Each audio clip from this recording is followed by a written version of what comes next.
Selamat pagi, Pancaran Kasih Depok. Bapak, Ibu, Saudara-saudara, dan anak-anak, seluruh jemaat GPIB Pancaran Kasih Depok. Shalom, embun di pagi hari.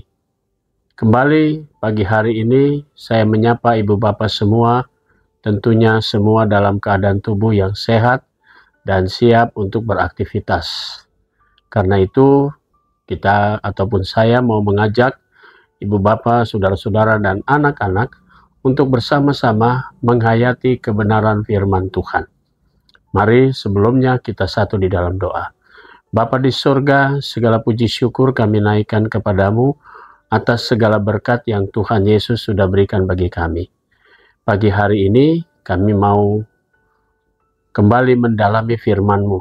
Karuniakan kuasa Roh Kudus-Mu untuk menuntun kami sehingga kami dapat memahami dan mengerti firman-Mu.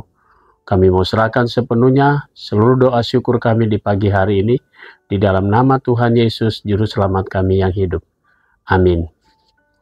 Bapak, Ibu, Saudara-saudara, dan anak-anak yang diberkati Tuhan, pembacaan Alkitab kita pagi hari ini terambil dalam kitab Amsal pasalnya yang ke-14 ayatnya yang kedua, yang berkata demikian. Siapa berjalan dengan jujur takut akan Tuhan, tetapi orang yang sesat jalannya menghina Dia. Demikian sabda Tuhan. Judul yang menjadi renungan kita di pagi hari ini berkata kejujuran. Bapak, Ibu, Saudara-saudara, dan anak-anak yang diberkati Tuhan. Kitab Amsal adalah salah satu kitab yang berisikan kata-kata bijaksana atau lebih dikenal dengan istilah kata-kata hikmat. Seorang raja Israel, Salomo, adalah dikenal sebagai raja yang sangat bijaksana. Salomo sebelum meminta atau memimpin pemerintahannya menggantikan sang ayah, dia meminta kepada Tuhan satu hal, yaitu hati yang bijaksana. Hati yang mampu menyelesaikan perkara dengan bijaksana. Karena itu Tuhan menjawab. Salomo tidak meminta kepada Tuhan kekayaan, nama besar, tapi justru meminta hati yang bijaksana. Karena dengan hati yang bijaksana, Salomo akan terus dituntun dan memberlakukan segala sesuatunya. Bahkan dia mau jujur di hadapan Tuhan. Bapak, Ibu, Saudara-saudara, dan anak-anak yang diberkati Tuhan. Bacaan kita pagi hari ini memberikan kepada kita satu nasihat yang disampaikan oleh seorang penulis, oleh seorang yang sangat bijaksana, di mana dia sudah mendalami hidup ini dan pola hidup yang lebih menekankan kepada takut akan Tuhan. Ini menjadi tema besar dari kitab Amsal, dari kitab Amsal Salomo ini. Karena takut akan Tuhan, seseorang pada mulanya akan mendapatkan pengetahuan. Dan pengetahuan itu adalah ketika dia belajar tentang Tuhan. Maka dia memahami bahwa Tuhan itu berkuasa. Tuhan itu begitu mengetahui setiap gerak-gerik seseorang. Tuhan itu mengetahui apa yang dipikirkan oleh seseorang. Karena itu dengan takut akan Tuhan, semua orang menyadari bahwa tidak ada sesuatu yang tersembunyi. Tidak ada sesuatu yang di dalam diri kita, di mana kita berusaha menyembunyikan hati dengki, hati marah, dan sebagainya. Tuhan tahu, karena itu penulis Amsal ingin mengatakan bahwa takut akan Tuhan adalah permulaan seseorang mendapatkan pengetahuan. Bapak, Ibu, Saudara-saudara, dan anak-anak yang diberkati Tuhan. Karena itu bacaan kita tadi mengatakan, siapa berjalan dengan jujur, takut akan Tuhan. Sesuatu di mana statement ini sudah dirasakan oleh Salomo sendiri sebagai seorang yang punya pengalaman dan sangat dekat hidupnya dengan Tuhan. Karena itu dia pun menyampaikan pengalaman itu kepada generasi muda, kepada mereka yang membaca kitab Amsal ini. Sehingga pola hidup perilaku mereka pun harus seperti yang dikatakan oleh Salomo. Karena itu dikatakan tadi, bahwa orang yang berjalan dalam kejujuran, dia pasti mengatakan dia takut akan Tuhan. Karena dia tahu Apabila dia melakukan kejahatan, pasti akan ada akibatnya. Pasti Tuhan akan menghukum. Karena itu, dia ingin hidup dalam kejujuran. Supaya dalam segala hal, setiap orang yang kita jumpai atau ketika kita sendiri melakukan dengan kejujuran atau dengan jujur, segala tutur kata kita, perbuatan dan perilaku kita, maka orang akan melihat bahwa kita pasti hidup dengan takut akan Tuhan. Bapak, Ibu, Saudara-saudara yang Tuhan Yesus kasihi, karena itu dikatakan pada bait atau kalimat berikutnya itu bertentangan dengan apa yang dikatakan pada kalimat sebelumnya. Bahwa di sana dikatakan tetapi orang yang sesat jalannya menghina dia. Bapak, Ibu, Saudara-saudara yang Tuhan Yesus kasihi dan anak-anak yang diberkati Tuhan. Berarti yang mau ditekankan oleh penulis adalah bahwa yang Tuhan kehendaki kita jalan tetap lurus. Jalan jangan sampai kita sendiri yang mengatur kita punya hidup. Maka kita akan tersesat. Kalau kita tersesat, maka kita pun sama seperti menghina dia. Padahal dia sudah menunjukkan jalan itu. Yaitu ketika saudara dan saya hidup dengan takut akan Tuhan. Mari Bapak, Ibu, Saudara-saudara, ketika kita membaca ini, maka tema kita atau judul kita dalam renungan kita berkata kejujuran. Nah, itu berarti kita semua ditantang sebagai orang percaya, sebagai orang yang dipercayakan Tuhan untuk menjadi terang di tengah masyarakat, menjadi terang di tengah kegelapan, kegelapan hati seseorang yang hanya lebih fokus pada dirinya, yang tidak lagi takut akan Tuhan, tapi dia melakukan segala sesuatu.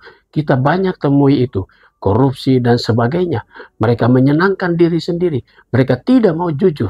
Karena hanya orang yang jujur saja yang pasti dia takut akan Tuhan. Karena hidup ini ada dalam tangan Tuhan.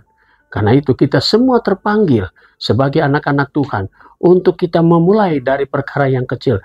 Dalam keluarga, dalam persekutuan, dan terus kita akan bisa bersaksi di tengah-tengah masyarakat, bahkan di tengah pekerjaan. Saudaraku, mari kita kembali lagi sebagai anak-anak Tuhan. Mari kita perlihatkan kembali integritas kita sebagai seorang yang diutus oleh Tuhan untuk melakukan hal yang jujur. Hidup dalam kejujuran, pasti dia takut akan Tuhan. Ingat, bagi kita yang berjalan dalam kesesatan, dia sama seperti menghina Tuhan. Selamat berkarya, Tuhan memberkati saudara. Amin. Mari kita satu di dalam doa. Bapa di sorga, kembali kami bersyukur kepadamu atas segala berkat Tuhan. Pagi ini kami mau berdoa untuk jemaatmu GPIB Pancaran Kasih Depok. Kami mau berdoa untuk jemaat Tuhan yang ada di 13 sektor pelayanan. Kami berdoa secara khusus untuk sektor Bethel, keluarga Bapak Elpinus Pelupesi, keluarga Ibu Agustina Purba, keluarga Bapak Emil Cornelo Titahelu, keluarga Ibu Estiani Lumban Gaul, keluarga Bapak Ezekiel Edwin Kastanya, dan keluarga Bapak Fabian Edwin Pea. Tuhan memberkati keluarga-keluarga ini dengan segala berkat-berkat Tuhan. Jemaat Tuhan yang sakit dalam kondisi tubuh yang lemah, Omakosi Sektor Peniel, Omakosi Haspers, Ibu Theorodani Dewata Opir, Sektor Yeriko, Ibu Maria Magdalena Nikiulu, Bapak Edward Risi, Bapak Yesi Denny Huai, dan Ibu Yomima de Tenu Pasanea. Tuhan Yesus berkati saudara-saudara kami, orang-orang tua kami, di dalam keberadaan tubuh mereka yang lemah.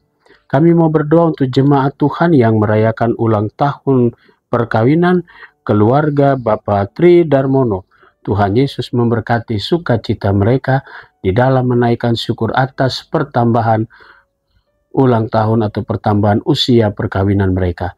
Kami juga mau berdoa untuk jemaat Tuhan yang merayakan ulang tahun pada hari ini. Kami mau berdoa untuk saudara Dewo Yulian Dipyo Raharjo Supangadi, Bapak Sakan Marpaung, Ibu Lina Nurlena, Bapak Muklis Johan, Saudara Juan Amos Okseren, Saudara Boni Andreas, dan Saudara Angelico Immanuel Salam, serta anak Michelle, Immanuel Setiawan. Tuhan Yesus memberkati saudara-saudara kami, anak kami yang bertambah usia, bertambah pula hikmat dari Tuhan. Kami juga mau berdoa di pagi hari ini untuk majelis jemaat, baik diaken, penatua, pendeta. Tuhan berkati pelayanan kami bersama. Kami juga mau berdoa ya Bapa di surga untuk keluarga kami dan karya kerja kami. Para pendeta emeritus, pendeta gereja saudara, Tuhan berkati keluarga dan pelayanan kami. Berkati juga vikaris, unit-unit misioner. Kami juga mau berdoa untuk BPPJ, pegawai kantor gereja, koster, dan keamanan. Tuhan memberkati semuanya. Jemaatmu yang sudah lanjut usia, Tuhan memberkati janda, duda, dan anak-anak yatim piatu. Biarlah semua dalam pemeliharaan Tuhan melalui gerejamu yang senantiasa menopang kehidupan mereka. Kami mau berdoa juga untuk jemaatmu di dalam setiap pergumulan mereka. Tuhan Yesus menopang mereka semua. Kami berdoa juga untuk Yayasan Pendidikan Triguna. Tuhan Yesus memberkati di dalam memulai tahun ajaran baru. Tuhan memberkati semua proses-proses ke depan, khususnya di dalam berusaha untuk pengurusan sertifikat tanah. Biarlah semuanya itu juga Tuhan berkati, termasuk sertifikat tanah, baik pastori maupun juga Depok Timur, bahan pastori yang lainnya. Tuhan Yesus memberkati jemaatmu. Kami juga mau berdoa ya Bapa di surga untuk pengembangan dan pelembagaan sektor Yerusalem. Biarlah saat memasuki tingkatan menjadi bajem, kami semua akan berproses. Biarlah semua itu berdasarkan rancangan Tuhan saja. Kami serahkan sepenuhnya proses itu ke dalam tangan-Mu. Inilah doa dan permohonan kami yang kami naikkan semuanya di dalam nama Tuhan Yesus, Juru Selamat kami yang hidup. Amin. Selamat pagi, selamat berkarya. Tuhan memberkati saudara.